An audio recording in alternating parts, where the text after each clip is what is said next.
So picture this. You wake up in the morning and the very first person you set your eyes on is your partners. Then you drive to the office together.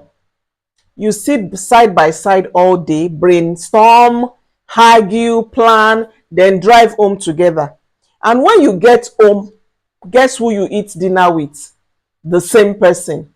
Now, for some couples, they say two heads are better than one, or the couples that works together, stay together. But for some couple, this is a dream come true. And for others, is a nightmare waiting to happen.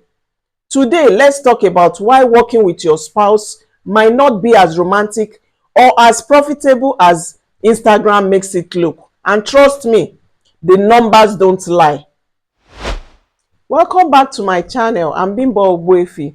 Please like, subscribe, share this video and leave your comment down below.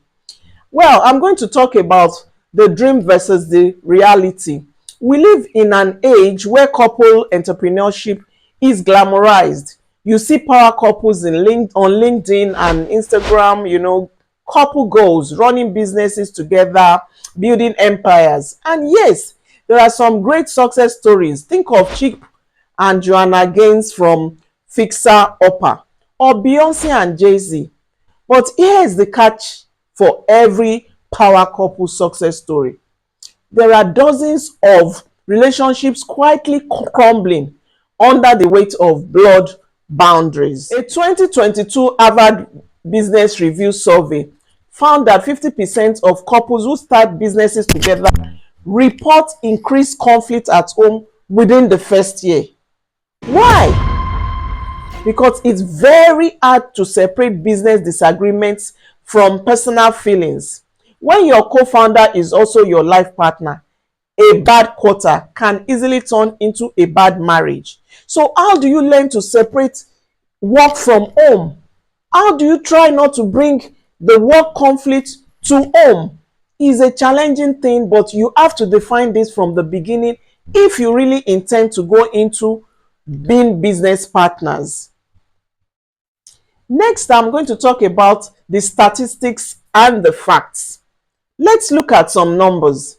The US Bureau of Labor Statistics says that about 65% of new businesses fail within the first 10 years. Now, add the stress of marriage into that equation. According to research published in the Journal of Business Venturing, couples running businesses together are 30% more likely to experience burnout compared to couples with separate careers. Think about it. Even divorce lawyers weigh in. A 2021 survey of family law attorneys in the US showed that almost 1 in 4 divorces they handled involved disputes linked to shared businesses. So think about that. Your livelihood and your life and your love life, could collapse at the same time. So what do you think of this? Are you willing to say, you used to say, I love you or I will love you forever. Do you want that to turn to, I don't want to see you again or I can't stand seeing you? So it's up to you to decide. You have to separate both. I'm not saying that it can't work, but for it to work, you must really define it from the beginning. Now, I want to talk about the biggest problems. So what exactly makes working with your spouse so tricky? There are 3 things. 1, blood boundaries. When you argue about money at work, it follows you home. There is no escape route. There is no safe space. You have to always come home with all those baggages. Imagine working for another company and you come home excited. You want to share, all that went through at work with your partner. But in this case, guess who your partner is or who your boss is? So that is a big challenge. Next is the power dynamics. Even if you say it's equal, most times one person ends up taking more control over finances, over strategy, over decisions.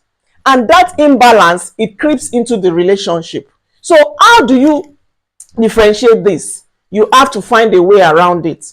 Next, I'm going to talk about the stress magnification. Running a business is already stressful. It's stressful enough. So study shows that financial stress is one of the top 2 causes of divorce worldwide. Worldwide rather.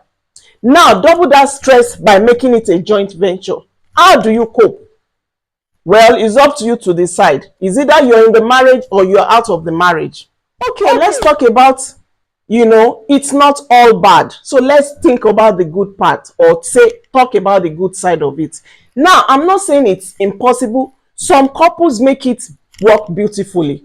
Research from the Global Entrepreneurship Monitor found that couple-owned businesses can actually outperform solo founders when both partners have complementary skills. For example, one handles operation, the other handles marketing. So it goes hand in hand. The problem is most couples don't have complementary skills. They just have complementary feelings. And feelings alone don't pay the bills. So how do you handle this? Always, explain it from the beginning. This is your role, this is my role, and we follow suit so that misunderstanding and disagreement does not creep in. Now let's talk about taking away. What do we take away? So here's the takeaway. Working with your spouse can work, but only if you set up clear boundaries. Define role strictly and argue in advance. How to handle money and disagreement, money especially. Otherwise, you risk turning the person you love most into the person you argue with the most. At the end of the day, love is already hardworking. Add a company on top and you might just be building an empire or blowing up the foundation of your marriage. So before you start that cute joint ventures, ask yourself, do you want to build a company together, or do you just want to keep your marriage intact? This is Business and Laundry. If this made you rethink that couple business plan, give this video a like and subscribe for more uncomfortable truths nobody wants to talk about. See you in the next video. Bye for now.